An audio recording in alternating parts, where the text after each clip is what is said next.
Farmer star cricketer Ambati Rayudu గారిని మాట్లాడాల్సిందిగా కోరుకుంటున్నాం.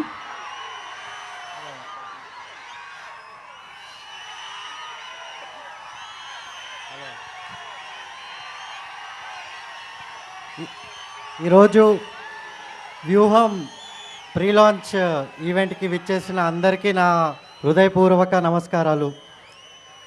సో అందరికీ ప్రియతమైన మన చీఫ్ మినిస్టర్ గారు వైఎస్ జగన్మోహన్ రెడ్డి గారు అందరికీ తెలుసు, మన అందరి ప్రతి ఒక్క కుటుంబము ప్రతి ఒక్క మనిషి జీవితంలో ఆనందం రావాలని ప్రతి ఒక్కరి కోసం నిరంతరం ప్రతి క్షణం ఆలోచించి మన రాష్ట్రము ఎంతో ముందుకి ఎంతో పెద్ద స్థాయికి ఇండియాలోనే నెంబర్ 1 స్థాయికి ప్రతి రంగంలో చేరుకోవాలని కోరుకునే మన నాయకుడు జగన్మోహన్ రెడ్డి గారి లైఫ్ స్టోరీ పైన ఈ సినిమా తీసిన లెజెండరీ డైరెక్టర్ రామ్ గోపాల్ వర్మ గారికి,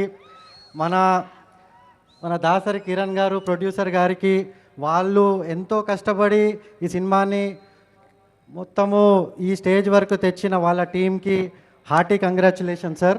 అదే కాకుండా మీ అందరికీ కూడా all the very best. And నేను భావించేది ఏంటంటే చాలా ఇన్స్పైరింగ్గా ఉంటుందని చెప్పి నేను అనుకుంటున్నాను, చాలా ఎదురు కూడా చూస్తున్నాను సినిమా కోసము. మీరందరూ కూడా మళ్ళీ మన జగన్మోహన్ రెడ్డి గారిని మళ్ళీ చీఫ్ మినిస్టర్ చేయాలని కోరుకుంటున్నాను. అందరూ కష్టపడి మనము జగన్మోహన్ రెడ్డి గారిని మళ్ళీ 2024లో చీఫ్ మినిస్టర్గా మనం అందరూ చూడాలి, మనందరం కష్టపడి చేయాలి అని కోరుకుంటూ ఈ సినిమా కూడా అందరి మనసులోకి చేరి అందరిని ఎంతో ఇన్స్పైర్ చేసి నిజం అనేది బయటకు వచ్చి అందరికీ మన రాష్ట్రంలో జరిగేది మొత్తము ఈ మధ్యకాలంలో జరిగే దుష్ప్రచారం అంతా కూడా పక్కన పెట్టి నిజము మనకు చూపిస్తున్న రామ్ గోపాల్ వర్మ గారికి కూడా కృతజ్ఞతలు తెలుపుకుంటూ సెలవు తీసుకుంటాను. Thank you so much. Thank you.